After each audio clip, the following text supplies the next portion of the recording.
Anda masih bersama kami di Kasih Paham, kita sedang berdiskusi soal kelangkaan dari minyak kita. Saya mau ke Bang Joshua dulu. Tadi sebelumnya Pak Kasan mengatakan bahwa agar tepat sasaran, tepat pengguna, maka dibatasilah ini untuk masalah penjualan retail modern juga di tempat online.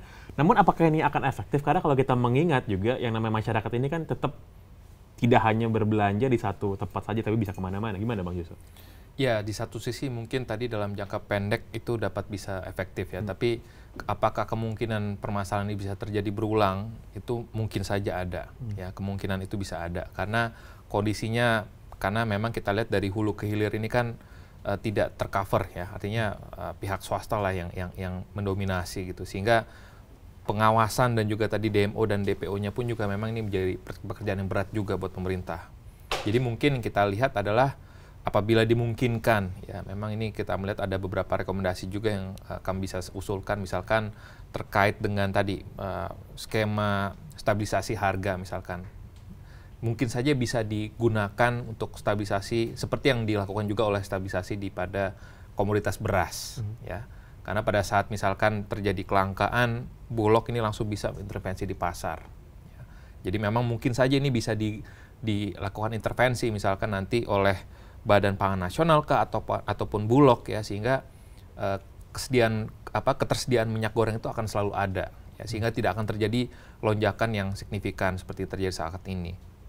Dan juga ya tentu tadi ya dengan adanya pembatasan dari sisi penjualan online ya, dan juga lebih mungkin kemarin juga ada sedikit kita lihat di media juga dibatasin gitu ya, artinya satu KTP misalkan beberapa ini, saya pikir karena tadi seperti kata Pak Kasan bahwa ini memang diperuntukkan untuk rumah tangga gitu ya. Jadi tentu kalau rumah tangga kan nggak mungkin ya kita beli minyak goreng 10 liter gitu selama satu minggu ya. Jadi ya tentunya itu perlu ada pembatasan di situ, dan ya tadi supaya harga stabil dulu ya. Tapi tadi seandainya memang dimungkinkan, karena dari masalah hulu hilirnya tadi karena tidak mungkin sepenuhnya terkontrol atau pemerintah.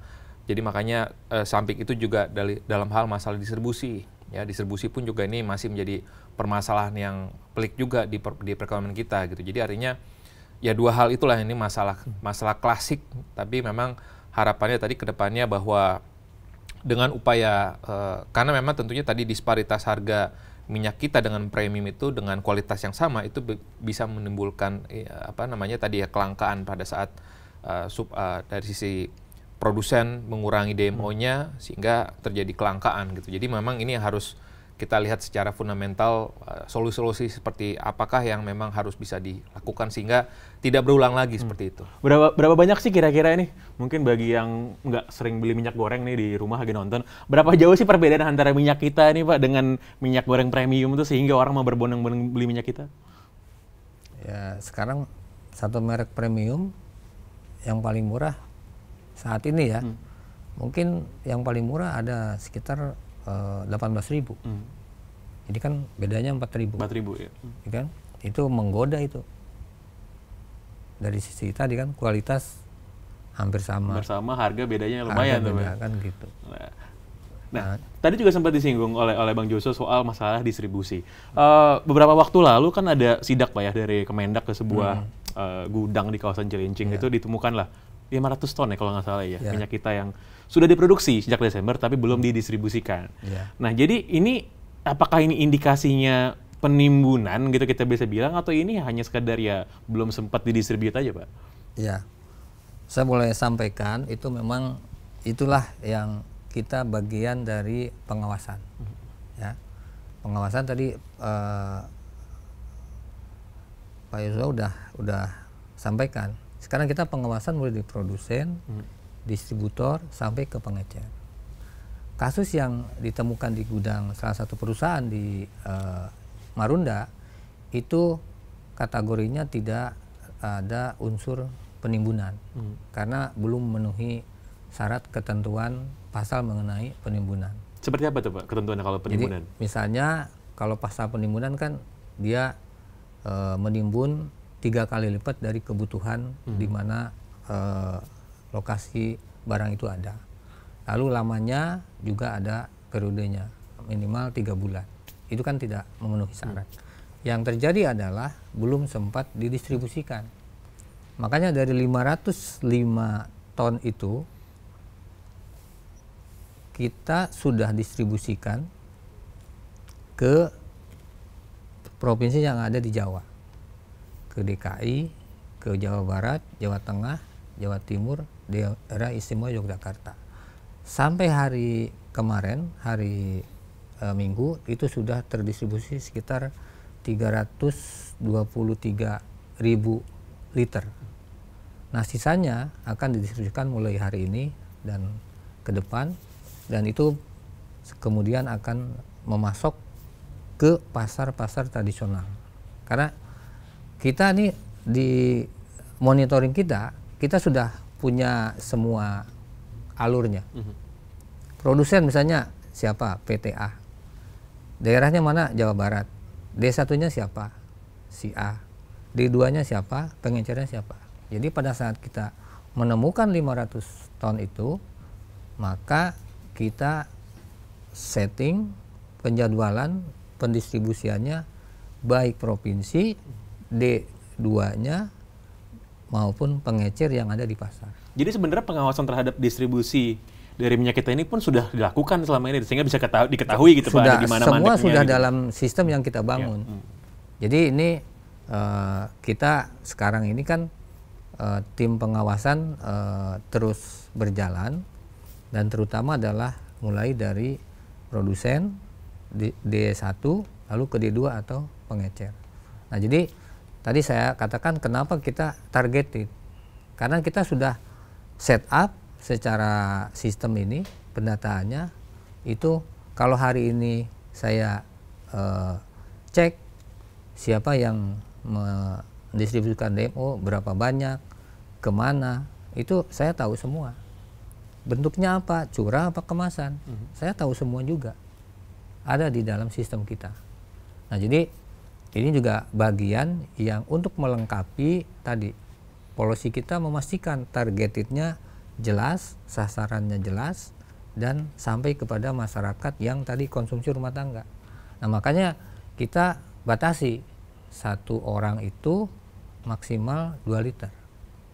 Atau kalau yang curah, karena biasanya kalau curah itu kilo, bukan liter. Kita masih berikan batasan sampai 10 kilo karena ada kebutuhan industri UKM. Jadi kayak tukang gorengan, tukang nasi uduk, itu memerlukan lebih prefer kepada minyak curah daripada yang kemasan yang minyak kita. Nah, betul tadi kalau rumah tangga, seberapa besar sih belanja? Kalau lebih dari 10 bungkus pasti bukan untuk konsumsi lah. Kan gitu kan? Pasti kemungkinan dijual lagi gitu Pak. Nah, kan, makanya kita batasi satu orang 2 liter, tapi tidak perlu pakai KTP.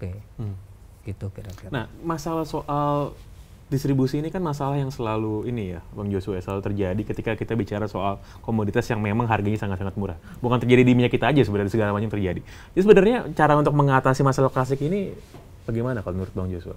Ya karena tadi ya, ini kan sistemnya dari hulu ke hilir ini kan swasta ya. Yeah. Dan jadi memang ini kelemahannya. Karena swasta kan mindsetnya adalah profit ya. Ya. Cuan pokoknya. Cuan. Jadi kalau menurut hitungan mereka tidak cuan, ya mungkin saja tadi ada misalkan menunda untuk untuk DMO-nya ya, ataupun juga terjadi tadi distribusinya mungkin tidak berjalan gitu ya, ataupun dia mencari momentum misalkan nanti kan sudah mulai mendekati puasa gitu ya. Jadi mungkin dia baru bisa distribut mungkin beberapa bulan ke depan gitu. Jadi banyak sekali motivasi dari sisi pengusaha ataupun pebisnis gitu. Sehingga itu yang tidak bisa sepenuhnya terkontrol. Seandainya pun mungkin kalau saya bisa memberikan masukan misalkan terkait dengan subsidi. Ini kan juga jadi permasalahan untuk subsidi ini kan. Subsidilah kepada orang ya, targeted person, targeted people ya. Karena agak sulit kalau kita mensubsidi kepada barangnya. Ya, karena tadi banyak akan terjadi distorsi di dalamnya. Jadi memang sebaiknya ya mungkin sifatnya adalah tadi kita mengikuti misalkan harga pasar gitu, dan kita mungkin harus bisa mendata juga, datanya juga harus dilengkapi juga, artinya DTKS misalkan ya, penerima bantuan subsidi seperti ini yang sudah ada datanya gitu ya, terverifikasi gitu, sehingga tidak jadi tidak tepat, jadinya akan lebih tepat sasaran seperti itu. Jadi saya mungkin ya tadi selain tadi dari sisi dari sisi hulu hilirnya mungkin harus ada monitoring ataupun ya tadi misalkan ada intervensi langsung dari Badan Pangan Nasional ataupun Bulog ya, dan juga tadi yang kedua opsinya adalah dari sisi bagaimana mengganti tadi subsidi terhadap barang ini menjadi subsidi terhadap orang ya, meskipun memang challenge-nya pasti dari data sendiri ya. Karena misalkan kita ngomongin subsidi BBM pun juga kan tidak sepenuh datanya akurat gitu. Tapi setidaknya itu bisa menjadi proxy lah. Sehingga harapannya tadi tidak terjadi gangguan lagi seperti saat ini. Karena tadi kita bicara terkait dengan proses hulu hilirnya yang didominasi tadi oleh swasta seperti itu. Ya, ini menarik yang dikatakan oleh Bang Joshua ya, bahwa selain soal monitoring terhadap distribusi juga memberikan subsidi bukan kepada komoditasnya, kepada barangnya, tapi kepada orang. Nanti kita akan bahas lebih dalam lagi, masih memberikan pemahaman, kasih paham soal kelangkaan minyak kita. Tetap bersama kami di BTV.